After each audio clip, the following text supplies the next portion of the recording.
The wind is hitting you pretty directly. Make sure that your hats are either bolted down or, you know, tucked away in some way that they're not going to blow away. If they don't have a string on them, they will fly off at some point. Any sand that's loose in the bilge is going to come flying at your face. Keep the sunglasses on. Those will protect your eyes from the sand as well as any bugs that are flying in the air. You'll feel those on your face from time to time. If we encounter other parties on the water, we try to pass them at a wakeless speed, so we try to come off plane and putt by them. If we meet somebody in a really shallow spot, though, we may not be able to do that. So if you see us zoom past another boat and throw a wake at them, just know that's not malicious. That is us making a safety call, a judgment that it's too shallow for us to stop there. Keep this boat off the bottom of the river. The most important thing to remember is that the whole time the boat is moving, anytime we're not parked on shore, you are seated. You're staying seated the entire time. You will not stand up at any time for any reason. If you need our attention, casual conversation is all but impossible. There's twin diesel engines screaming behind us. We have hearing protection in. There's wind noise. But if you need our attention for some reason, turn around and wave at us. Get our attention visually. We will pull over somewhere safe and see what's going on. Whether it's, you know, hey, I'm uncomfortable, something's going on, I really got to use the bathroom, whatever it might be, just get our attention visually. This boat is a jet boat, so it pulls water up from underneath and shoots it out the back. Occasionally it can pull other things up from underneath, like a foreign object, like a stick. If a stick gets jammed in the impeller, it'll produce a pretty terrifying vibration. It'll sound like rocks in a blender. Don't panic unless you turn around and see that Josh and I have also started to panic. Then we can all do it together. It's way more fun as a group. But if we're not panicking, what we're going to be doing is dropping the thrust on that engine, reversing the flow of the jet so that we can burp out the stick, and then resuming forward thrust on that impeller. So if you hear the engine cycling up and down after a crazy vibration, that's what's going on. It's a normal part of jet boating. Nothing to freak out about. There's a bunch of cold ice water up here. This fella, your name? Jay the Water Boy. Jay the Water Boy has kindly volunteered to fill water. It's pretty hot and dry out, and we're going 30 miles an hour. You're basically in an air fryer for the next couple hours. So get a good start to your day by staying hydrated.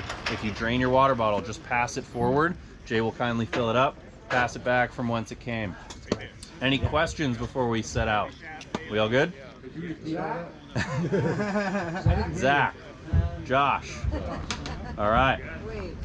Thank you guys.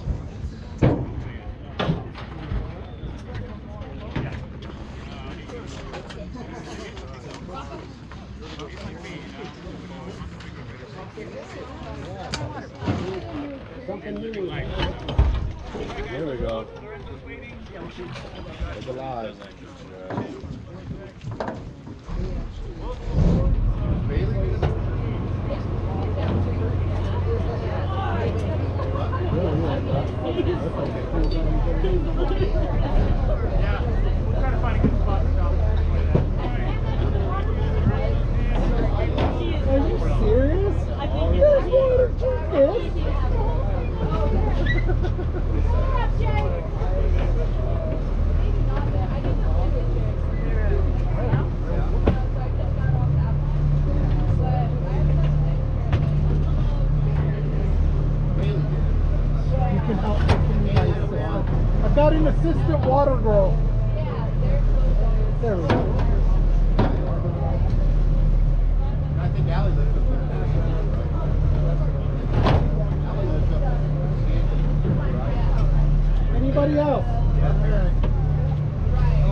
marks the largest extinction that this planet has ever encountered.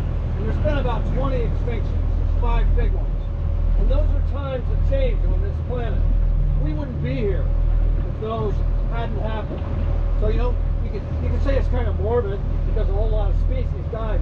But the fact is that there was a profound time of